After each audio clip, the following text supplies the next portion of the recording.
আমি হয়তো প্রতিপক্ষ সম্পর্কে অনেক কথা বলতে পারতাম, আপনারাও হয়তো জোরে জোরে হাততালি দিতেন, কিন্তু তাতে কি আপনাদের কোনো লাভ হতো? নির্বাচনের সময় যত ঘনিয়ে আসছে, রাজনীতির ভাষা তত কঠিন হচ্ছে। দেশব্যাপী জনসভা আর সমাবেশে উন্নয়ন বা মানুষের দৈনন্দিন সমস্যার কথা কম, একে অপরকে দোষ দেওয়ার কথা বেশি শোনা যাচ্ছে। এনসিপি ভোট করে, বিএনপি ভোট করে, এনসিপি জামাত, বিএনপি ভোট করে। জামায়াতে ইসলামীর আমির ডক্টর শফিকুর রহমান বলছেন, তাদের দল কারো কাছে মাথা নত করেনি, দেশ ছাড়েনি এবং ফ্যাসিবাদের বিরুদ্ধে লড়াই করছে। তিনি চাঁদাবাজি, নারী নির্যাতন আর মানুষের অনিরাপত্তার জন্য প্রতিপক্ষকে দায়ী করছেন এবং জামায়াতই নিরাপদ বাংলাদেশ করতে পারবে এমন বার্তা দিচ্ছেন।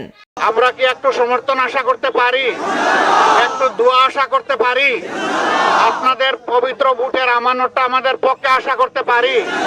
তাহলে আমরা কথা দিচ্ছি, আপনারা যদি আমাদের উপরে আস্থা রাখেন, ইনশাআল্লাহ আমরা আস্থার প্রতিদান দেওয়ার চেষ্টা করব। অন্যদিকে বিএনপি নেতারা জামায়াতকে অতীতের ভূমিকার কথা মনে করিয়ে দিচ্ছেন। তারা বলছেন, যারা ৭১-এ ভুল পথে ছিল তারা নতুন নামে আবার রাজনীতিতে ফিরছে। জামায়াতের বক্তব্যকে তারা আতঙ্ক ছড়ানো আর বিভ্রান্তি তৈরির চেষ্টা বলেও আখ্যা দিচ্ছেন। বাংলাদেশের মানুষ এখন জানতে চায়, বাংলাদেশের মানুষ এখন দেখতে চায় যে কোন রাজনৈতিক দল কি পরিকল্পনা গ্রহণ করবে দেশ এবং জনগণের জন্য, যাতে জনগণ এবং দেশ আগামীতে সামনের দিকে এগিয়ে যেতে পারে। পাশাপাশি মাঠ পর্যায়ে নারী কর্মী হেনস্থার মতো অভিযোগ সামনে আসায় পরিস্থিতি আরও উত্তপ্ত হচ্ছে। এই পাল্টাপাল্টি দোষারোপের মধ্যে সাধারণ মানুষের আসল কথা চাপা পড়ে যাচ্ছে।